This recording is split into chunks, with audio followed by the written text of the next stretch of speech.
Well, welcome back guys to DIY Tutorials and more. And today, I'm not going to try and beat around the bush here guys. I'm just going to get straight to the point. I haven't uploaded in pretty much a while now. I had school holidays, which sort of meant that I should have been uploading. I had free time, but I didn't have free time. First of all, I went on camp. That was great. And obviously no internet. I don't have any cameras there. None of my gear there. And nothing really to post about. My voice has kind of cracked. I lost my voice at camp. And in between that, lately, since we're going out of winter, we've had some really hot hot spring weather here down in Australia, in New South Wales. And the weather's just been absolutely amazing. So I've just been going to the beach, back, busy. I mean, I've just been wrapping my head around things, trying to relax. I've got burnt as hell, so I have got a whole lot darker, and I do have a bit of a tan line now. But that's not that interesting. As I said, I'm not going to beat around the bush. Let's just get straight to the fact. I didn't upload because nothing really interesting to upload about except for this. This is really interesting. Now, in any spare time that I had, going down to my father's mate's workshop where he has a lathe, and I managed to turn down 2 of these pulleys and a rod that goes through. First of all, what am I making here? I'm making, for this spear gun, my beuchat grommet, which had this on it, double rubber muzzle with 2 14mm rubbers, and the rubbers were way overcut, and it wasn't a very powerful gun with both rubbers loaded, which was pretty upsetting to me, but it was a cheaper gun. For a cheaper gun to have more rubber way more rubber than is needed, pretty good. I mean, I could load the rubbers way back past the butt if I really, that's how far they stretched on this. So, in order to solve that, I could have done the rubbers a bit shorter. Yes, no. Instead, I want to do a roller muzzle, which has a lot more benefits than your standard just muzzle. And first of all, it gives more power. It's more powerful. As the shot, you don't lose as much band acceleration. It goes straight to the front with heavy band acceleration. Second of all, very low recoil, as you have 2 opposite and equal acting forces on each other. One's going this way, one's going this way, and the shaft is pushing back, so they all pretty much almost cancel each other out. It's not perfect. It still will go side to side. So if you're right-handed, like this, and you shoot, it will go that way. Left-handed, vice versa. This is just natural, how the rubber kicks, and I don't know why this is. Now, the rubber is underneath.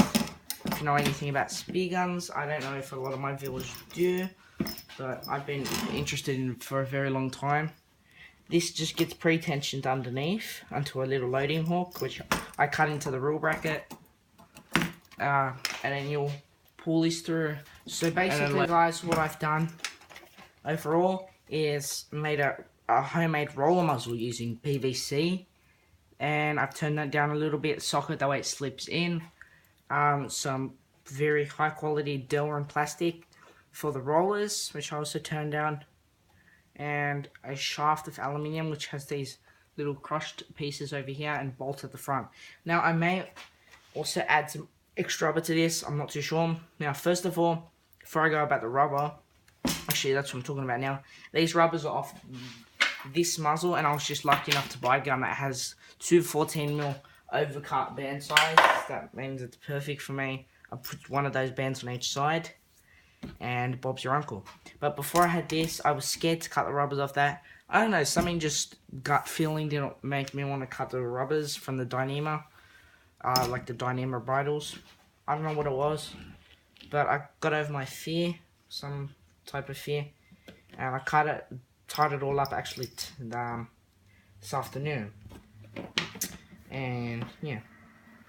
Now, I used to have this rubber on it, which is just 10mm hand spear rubber, and pretty powerful. It was actually about as powerful as one of these 14mm. Just one, like standard one, with this roller setup. Then I added a second rubber with loops to these bolts up front, which worked well. I chopped them off for some reason. I should have actually kept them on. I don't know if this is a good advantage to add this to this already set up. I don't think it is. But yeah, I used to have 2 of them, and with 2 of them, it was like a bit more powerful than a 14mm. It was a pretty crisp, powerful 14mm, so it shot fast and nice. So that was pretty good, all well, but I didn't want to change out that for one 14mm when I had 2 14mm.